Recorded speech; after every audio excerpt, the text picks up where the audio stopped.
BPD-nya masyarakat. Berjumpa lagi dengan kami di channel YouTube Brebes Selatan. Alhamdulillah pada hari ini tanggal berapa? Bulan Februari. Alhamdulillah ini di 1 bulan belakangan ini alhamdulillah kami sangat sibuk dengan berbagai kegiatan, terutama kegiatan kemanusiaan.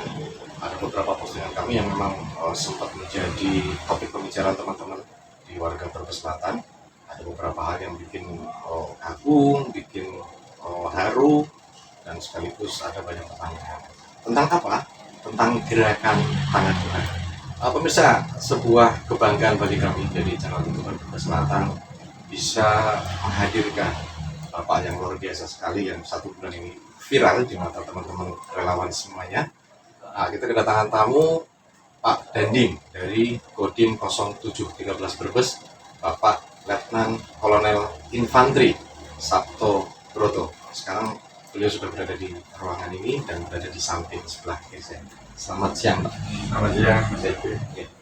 Alhamdulillah nih tidak disangka-sangka, asli tidak disangka-sangka pada hari ini kita bisa kedatangan tamu yang luar biasa.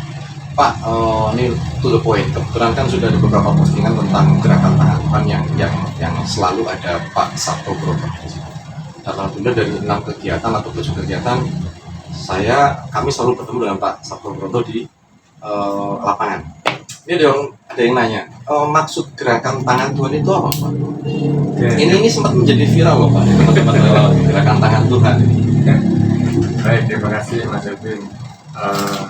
Kaitannya dengan moto gerakan tangan Tuhan itu berangkat dari perjalanan saya dulu. Waktu saya diperintahkan untuk ke daerah-daerah pelosok, yang mana waktu itu adalah ada perintah dari Bapak dan Ibu Pasus waktu itu 2012-an. Saya diperintah untuk ke daerah-daerah terisolir, khususnya daerah Maluku Utara waktu itu ya. Oh, jauh ya, Pak. Maluku Utara jauh, khususnya di kecamatan di Kabupaten Bilolo, Halmahera Barat. Ketika itu saya menginjakkan di tanah Cilolo.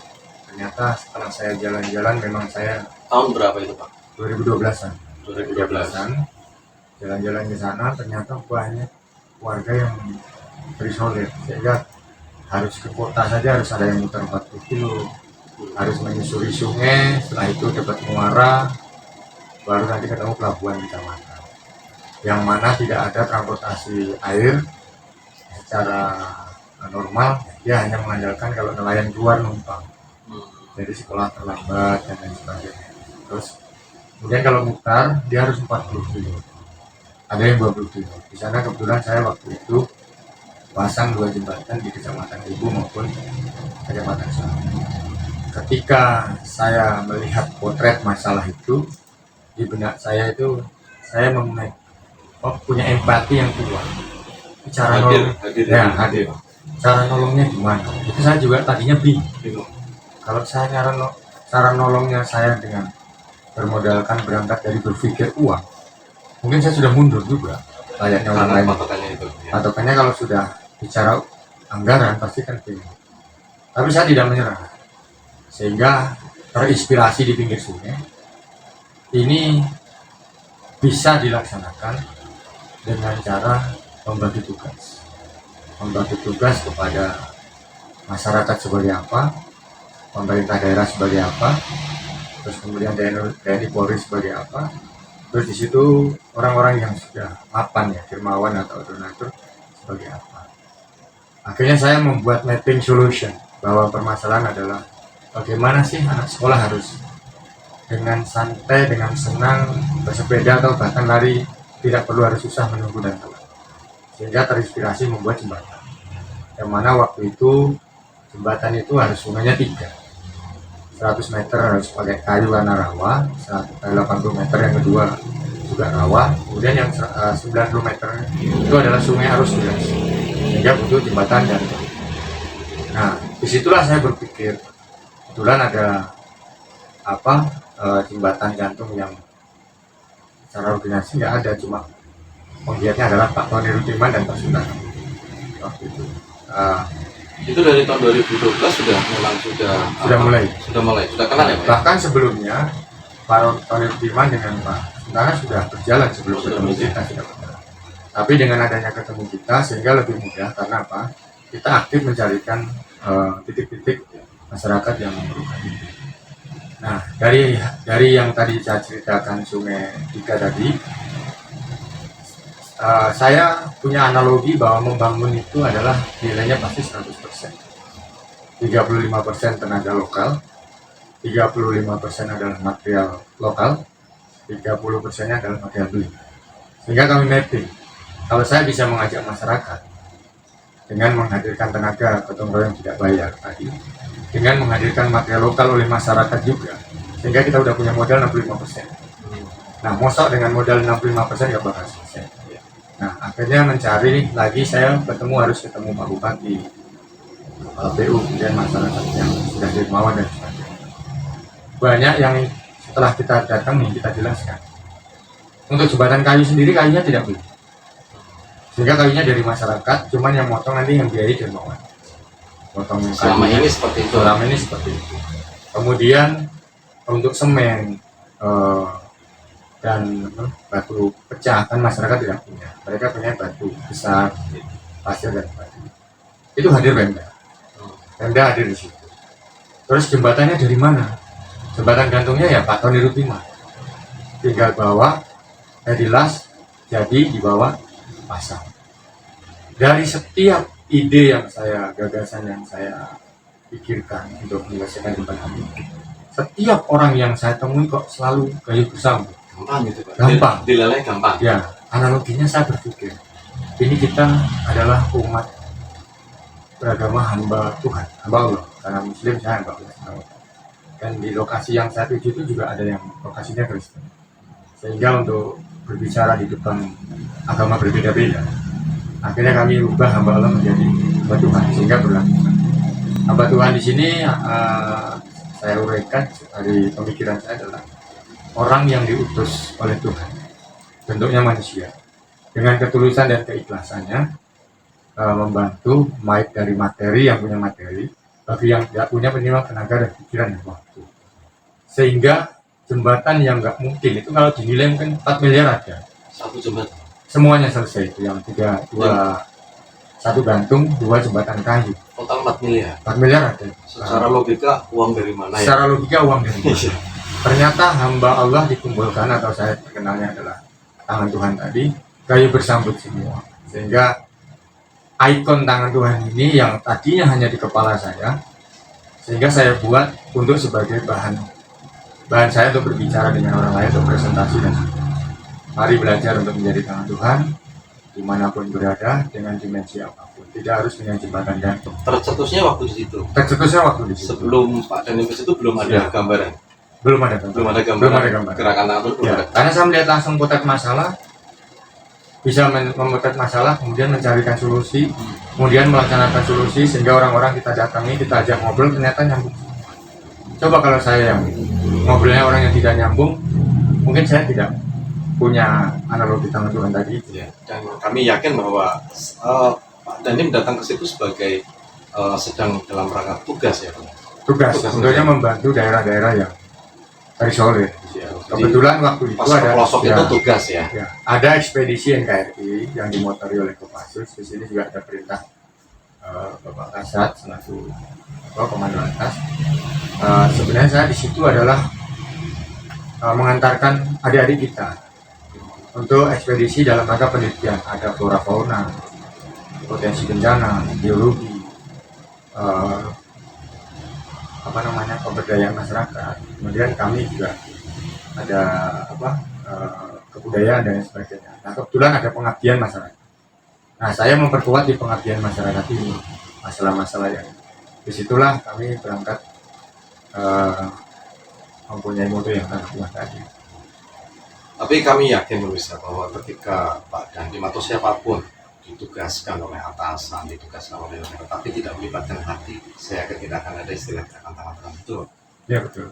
Artinya Pak Dhani memang dari dulu sudah sudah jatuh cinta dengan satu sisi di bidang kemanusiaan, apalagi Pak Dhani pas masuk ke pelosok mengemban tugas di apa tadi masyarakat ya? Ya.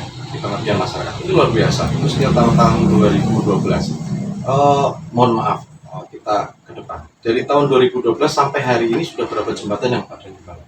Kalau khusus saya sendiri di daerah Halmahera Barat itu ada 5, kemudian di Serang 1, di Aceh ada 5, kebetulan di Brebes ini rencana 3, jadi di Batas Kumantung, daerah Tonjong, kemudian di Saat itu daerah Bantarkaung, kemudian ini Kalinusu di antara Bumiayu dengan Bantarkaung. Semua sudah 14. Dari 14 itu yang paling berat di mana? Yang paling berat adalah di Pulau Serang.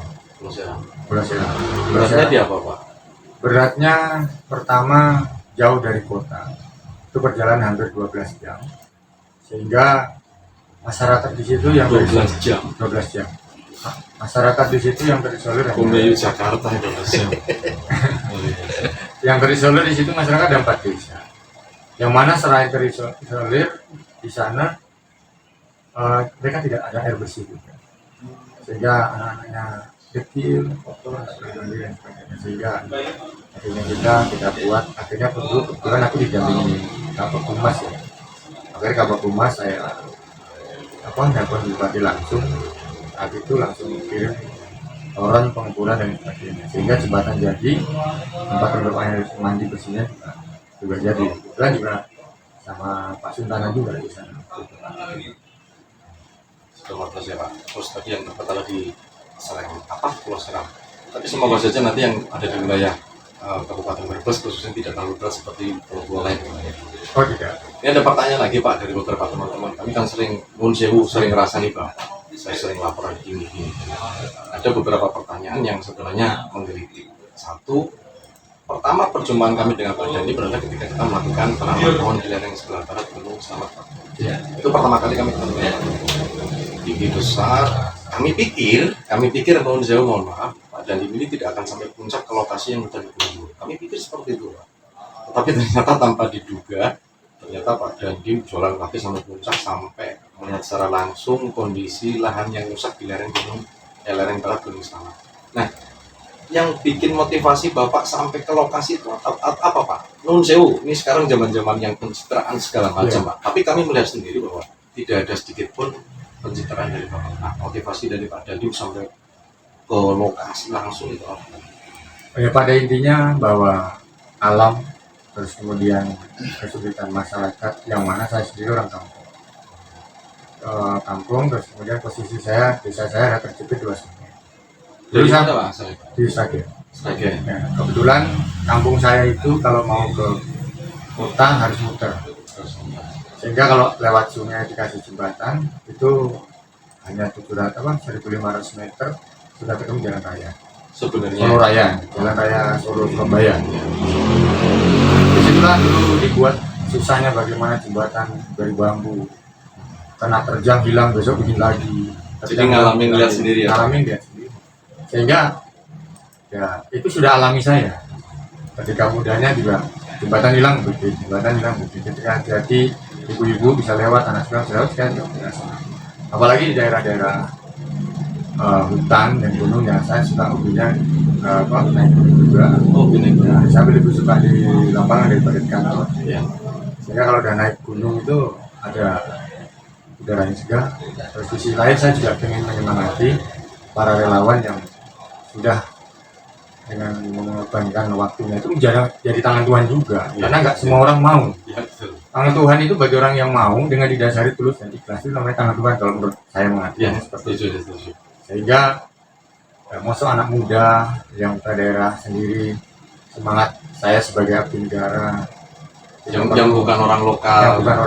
ya tinggal memberi semangat itu untuk menjaga kelestarian alam khususnya Gunung Slamet, yang apalagi kalau sampai dulu dan sebagainya terjadi banjir bandang dan itu sangat berbahaya. Bahkan saya dengan melihat Gunung Slamet kemarin yang kita jalan, saya sekarang sudah mengembangkan menanam 2 hektar akar wangi, yang mana kalau ditanam sekarang mungkin tidak terdampak banyak karena cuma 1 truk. Program saya adalah pengembangan akar wangi. Gimana caranya yang 1 truk tadi sudah saya tanam di lahan 2 hektar, nanti ketika satu tunasnya tumbuh menjadi 200 tunas, berarti hitungan matematikanya juga 200 truk, Iya. sehingga bisa berbuat banyak. Prinsip saya, kalau punya barang banyak pasti bisa berbuat banyak. Tapi kalau nggak punya barang nggak bakal bisa berbuat banyak. Oh, berarti gara-gara Pak Dandi ngecek lokasi langsung, akhirnya punya motivasi baru menanam akar wangi. Akar wangi sudah saya tanam di lahan TNI di Songgong. Ada kita punya lahan di sebelah sini. Yang itu nantinya untuk khusus masyarakat Brebes yang cara geografinya rawan longsor dan lain sebagainya. termasuk salah satu dilarang gunung. Dilarang. Oh, pemirsa, luar biasa. Jadi Pak Dandi ini ngecek lokasi bukan semata-mata pencitraan atau hanya kepengen tahu, tetapi pulang dari puncak tersebut Pak Dandi mikir keras lalu tercetus ide untuk menanam akar wangi. Ya, Ada sekitar 2 hektar ya Pak? 2 hektar di Songgong. Silakan di Songgong. Nantinya kalau sudah memang layak tanam akan disebar ke warga Brebes yang memang tanah atau lahannya berpotensi longsor ya Pak. Iya. Ya, ada pertanyaan lagi Pak. Itu gerakan tangan Tuhan hanya meliputi bikin jembatan atau atau yang tadi reboisasi misalnya, apakah hanya itu aja Pak? Gerakan tangan Tuhan saya maksud ini adalah tidak tertutup dimensi apapun. Kegiatan apapun ketika itu bisa membantu masyarakat, mungkin tentang kejadian kebencanaan, mungkin keperluan yang tinggi akan penghubung kayak jembatan dan sebagainya. Kita tetap siap saja apapun, yang penting untuk masyarakat, karena tangan Tuhan sendiri tidak ada batas dimensi. Iya. Sehingga dimensi apapun. Kok nggak dari dulu ya Pak? Mohon maaf pemirsa, ini kok Pak Dandi ini nggak dari dulu ketemu dengan kami yang akhirnya alhamdulillah kami sefrekuensi dan kami semuanya semangat Pak menyambut gerakan tangan Tuhan ini. Permasalahan sampah juga menjadi permasalahan yang luar biasa di Kabupaten Brebes Pak. Ya. Kebetulan kami aktif di persampahan di Kabupaten Brebes. Ada sekitar 1.500 ton per hari Brebes. Barangkali Pak, nanti teman-teman dari relawan atau komunitas yang lain kita bikin kegiatan tentang persampahan, kami bisa mengundang. Oke, bisa. Apapun untuk kemajuan Brebes, apalagi untuk mensejahterakan masyarakat, saya siap. 24 jam. 24 jam, alhamdulillah luar biasa. Pak, ke depan mau sampai kapan Pak melaksanakan gerakan tangan? Sampai akhir hayat. Walaupun sudah pensiun mungkin nanti. Sudah pensiun pun tetap ya harus bermanfaat. luar biasa. Luar biasa. Ini ada pertanyaan yang sebenarnya saya takut mengungkapkannya. Yang jelas ini penting juga. Tanyain coba. Itu gerakan tangan Tuhan duitnya dari mana? Ya, duitnya dari tangan Tuhan. Dari tangan Tuhan. Iya. Iya, seperti Kadang begini, ada juga yang membantu, tapi tidak mau disebutkan. Iya. Jadi contoh ketika kita membuat jembatan, ini yang las siapa? Yang memberikan alat las siapa? Yang membawa kendaraan dari barang dari Bogor sampai lokasi siapa? Itu sudah ada tangan Tuhan yang masing-masing. Sehingga kita punya prinsip kerjaan apapun, kalau tangan Tuhan itu sudah kumpul, diskusi pasti selesai. Betul. Karena pasti banyak jalan. Karena tidak ada batas dimensi apapun. Pasti akan tembus tertutup apapun. Tembus. Ya, kami menyaksikan sendiri pemirsa ketika kami dihubungi salah satu teman dari relawan di Kota Mandala, Ping, tolong bantu kami dari besi sumbangan dari Pak Dandi datang. Saya belum tahu sama sekali. Begitu kami sampai lokasi jam 7 pagi, isi besi apa? Jembatan di mana? Harus Kumandung. Saya langsung menggambarkan betapa susahnya kita membawa besi sepanjang itu seberat 1,5 ton menuju lokasi yang perjalanannya 1,2 km. Saya tidak terpikir Pak, ini gimana caranya? Karena kami punya jaringan, kami bikin poster. Bismillahirrahmanirrahim. Kami belum mengenal lebih dekat dengan Pak Dandi. Kita share poster, alhamdulillah ternyata masyarakat luar biasa. Dan bahkan kami para relawan, kami menilai akomodasi dari titik kumpul menuju lokasi itu paling tidak 2 hari Pak. Jam 2 siang sudah selesai. Kami yakin betul ketika Pak Dandi menggarisbawahi atau bertemakan gerakan tangan Tuhan, secara tidak sadar mereka juga sudah memasukkan itu Pak. Ya. Jadi Kalau sadarnya. Ya, kamu sadarnya. Jadi benar-benar ini serius. Salah satu senior kami di Sirambok itu sampai gini-gini melihat tenaga mereka yang luar biasa, semangat mereka yang luar biasa. Karena kami pikir itu 2 hari baru selesai. Ternyata pada kenyataannya hanya jam 2 siang sudah selesai, 2 saka sudah masuk ke lokasi. Ini kalau misalnya tidak didengungkan gerakan tangan Tuhan, saya yakin 2 hari baru selesai. Itu salah satu alam sadar yang mereka gunakan dengan apa namanya menyimpulkan dari kalimat-kalimat yang Pak Dandi sebutkan selama ini Pak. Dan kami juga selaku teman-teman dari relawan mendoakan semoga selalu sehat Pak, dan supaya bisa berbuat lebih banyak lagi untuk masyarakat umum. Nah, tadi pagi juga saya kaget kalau saya disuruh datang ke sana, saya menyebut wah luar biasa, kok nggak ada capeknya nih Pak Dandi ini. Jujur di Tonjong belum selesai. Di Tonjong kemarin sempat cek di daerah Kebandungan. Padahal sebelum di Kebandungan, Pak Dandim sudah cerita ke saya bahwa Pak Dandim punya rencana bikin jembatan gantung di Pulau Sari Brebes ya Pak. Nah, kok ini di Kalinusu? Apa nggak ribet Pak? Kalau urusannya untuk amal nggak ada kata ribut. Nggak ada kata ribet. Jadi capek itu vitaminnya memang itu. Vitaminnya memang itu. Vitamin saya hanya masyarakat tertawa. Dan tidak boleh mengeluh ya Pak. Tidak boleh. Sepertinya tidak pernah mengeluh Pak Dandim ini. Vitamin capeknya hanya melihat masyarakat yang tadinya mempunyai kesulitan, termenung dari jembatan ketika mereka tersenyum bisa melewati, itulah vitamin saya dari semangat. Ya. Capek. Berarti menemukan momentum baru itu yang bikin akhirnya semangat Pak Ya, Dandim untuk terus berkreasi. Ya. Kayak tadi saya datang ke masyarakat khusus Kalinusu, Kaligayu. Saya ingin ngobrol sama Pak. Seberapa besar sih butuhmu nanti Pak? Ternyata sangat luar biasa. Sehingga masyarakat kami jelaskan, mau nggak gotong royong? Kalau nggak mau gotong royong, ya berarti tangan Tuhannya kurang. Ya. Berarti kalau tangannya kurang, berarti nggak selesai. Ya. Berarti nggak ada yang kerja. Nggak ada yang kerja. Nah, karena uang untuk bayar tenaga nggak ada, saya nggak punya. Nah, kalau bapak mau ayo, tapi kalau bapak nggak mau ya sudah bapak. Dan Bapak pendekatan ke masyarakat selalu seperti ini. Selalu seperti Gimana, Pak? saya membawa jargon tangan Tuhan, kemudian menjelaskan kepada mereka. Intinya tangan Tuhan, apa berbuat apa sudah ada tempatnya masing-masing di situ. Dan namanya keren gerakan tangan Tuhan. Nah, sesuatu yang tadinya asing, tapi setelah kami ikut terjun di dalamnya, wah ini memang gerakan tangan Tuhan. Dan luar biasa, tidak kenal capek Pak Dandim ini dari Wadas Pemantung Tonjong ke Bandungan, Kecamatan Bandar Kawung, di Pulau Sari lagi di Kalinusu. Berarti ada 4 ya Pak ya? 4 yang sedang akan berjalan. Jadi rencana yang kita eksekusi dalam waktu dekat ini mungkin dalam bulan Maret lah paling. Setelah lebaran mungkin. Kalau ini langsung yang pada Pemantung nanti pertengahan minggu ketiga bulan Maret sudah terpasang. Insya Allah lebaran bisa dipakai. Lebaran sudah Bisa pakai. dipakai. Kemudian kalau yang di saat dengan Kalinusu sedang proses, ini Pak Suntana sudah tinjau dan kembali nanti akan dilaksanakan pengelasan.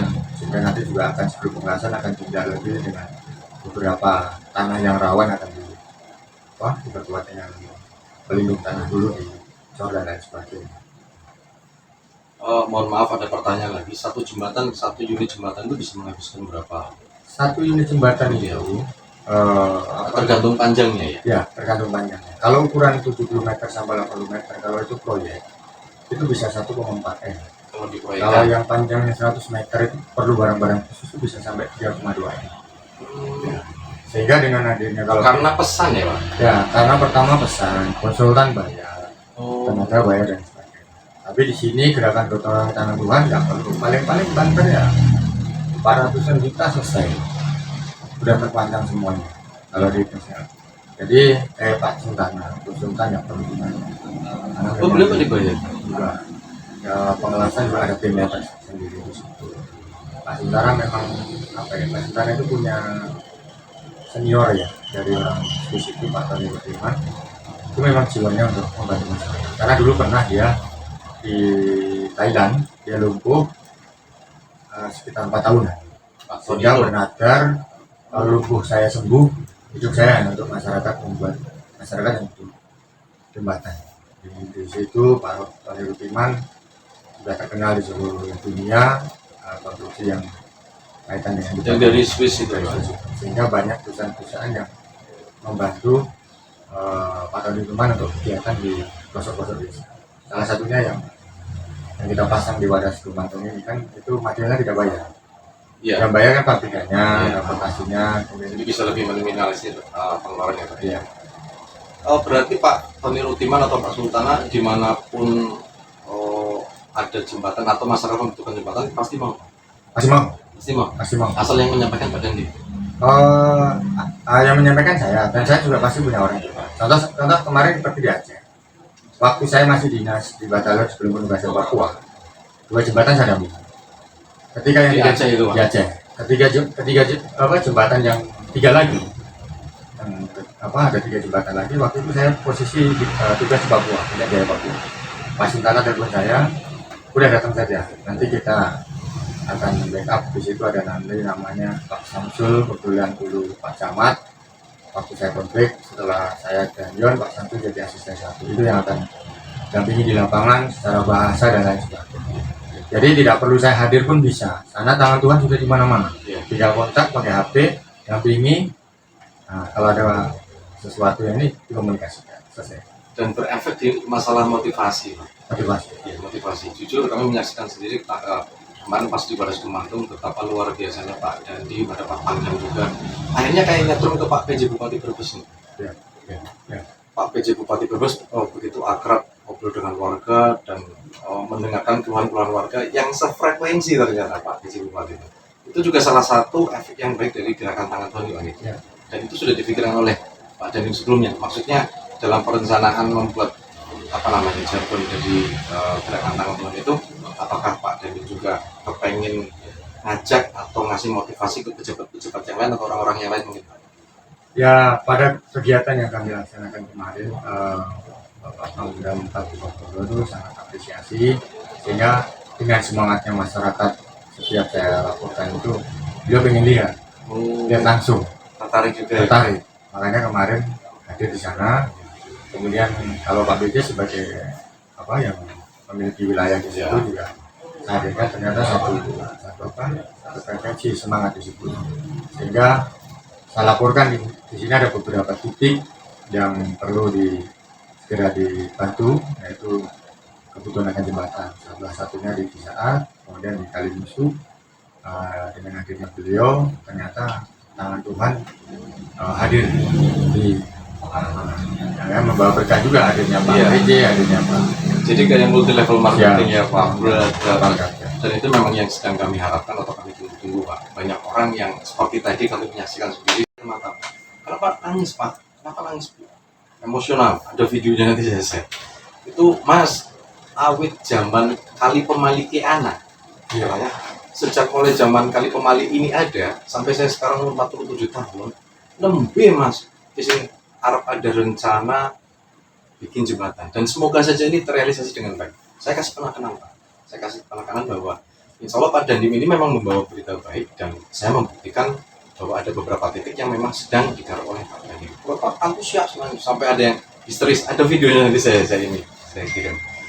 Betapa bangganya mereka dan kami juga akhirnya bisa menyimpulkan ini salah satu kenikmatan yang mungkin dicari oleh Pak Dandim. Betul. Kenikmatan luar biasa. Dan saya yakin orang-orang seperti itu mendoakan sangat tulus.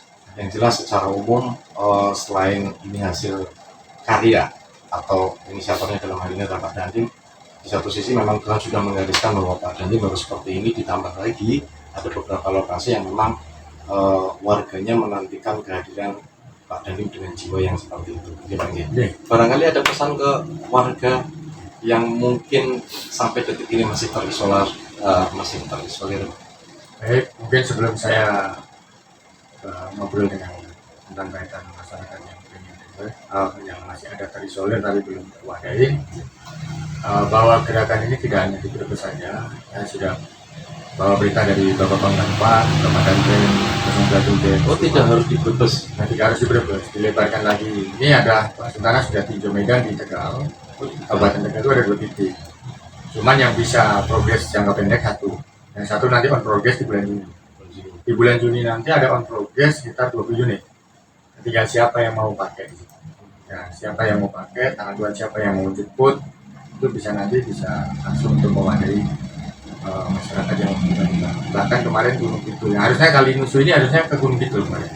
Oh ini yang harus karena di sini wilayah saya akhirnya didahulukan di Kalimusu dulu, nanti yang Gunung Kidul untuk on progress yang bulan Juni. Yang 20 unit bareng dengan yang Tegal. Nah, harapannya jadi dengan Pak Sintana ini, setiap saya dinas dimanapun pasti selalu gitu. Pak Sabto dinas di mana? Ini ada jembatan sekian unit, Bapak mau pasang di mana?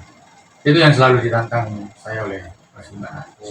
Dari mulai dulu sampai sekarang. Ya, mungkin bagi warga masyarakat yang mungkin masih terisolir tapi belum terlihat saya, mungkin belum terwadai, nanti kita akan berupaya dengan berdiskusi dengan para tangan Tuhan. Mudah-mudahan bisa kita hadir sampai di sini. Dan luar biasa pemirsa. Ini ada salah satu yang salah satu metode ya, metode bahwa ketika kita punya inisiatif yang baik, punya niat yang baik, dan kita pakai jargon gerakan tangan Tuhan, pasti akan berjalan dengan lancar semua ya Pak. Ya. Sejauh ini dari 14 jembatan yang Pak Dandim garap, ada nggak Pak yang mengalami kesulitan gitu Pak? Kalau alhamdulillah yang 14 itu tidak ada kesulitan. Hanya Tidak ada? satu waktu itu ya, kejadian di Kecamatan Ibu ya. Di? Kecamatan Ibu di Halmahera Barat. Oh, di Itu Halmahera. pengalaman saya. Ketika mau kerja yang gotong royong tidak ada. Warganya nggak ada? Saya sudah mintain kepala desa, bahkan ternyata yang gotong royong saya harapkan minimal tiap hari 60 orang, yang ada di paling 15. Saya bingung nih, ini kok kenapa ya? Akhirnya saya suatu malam tuh duduk ya di dekat gereja. Gereja kok kan, wah kayaknya ibu pendeta yang bisa menggerakkan masyarakat.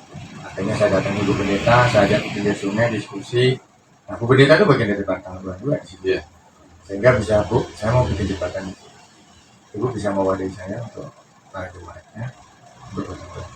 Alhamdulillah, diskusi itu kan bagian daripada mengajak tangan Tuhan. Ternyata gayu bersambut, ibu pendeta, bahkan ibu pendeta menunggu sampai selesai. Kebetulan ibu pendeta istrinya Bapak Campur.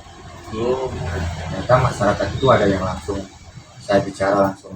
Ini ada juga yang tidak. Tapi saya tidak kalah akal. Pasti ada orang yang pasti Pak ya. bisa menjinakkan. Singa aja ada pawang. Iya. Masyarakat pasti juga ada pawangnya. Dan tangan Tuhan itu memang mencakup semuanya Pak Iya. ya. Untuk menjadi sebuah tujuan memang harus melibatkan banyak orang dengan frekuensi yang sama, dengan keinginan yang sama, di garis yang sama gitu Pak. Ya. Mungkin cukup ya Pak ya. Ya, monggo. Akan nuwun, Mas Erwin. Atau nuwun sangat Pak Dandim 0713 terus Pak Letnan Komandan Infanteri Sapuro. Alhamdulillah luar biasa perbincangan walaupun sebentar, sepertinya isinya daging semua nih.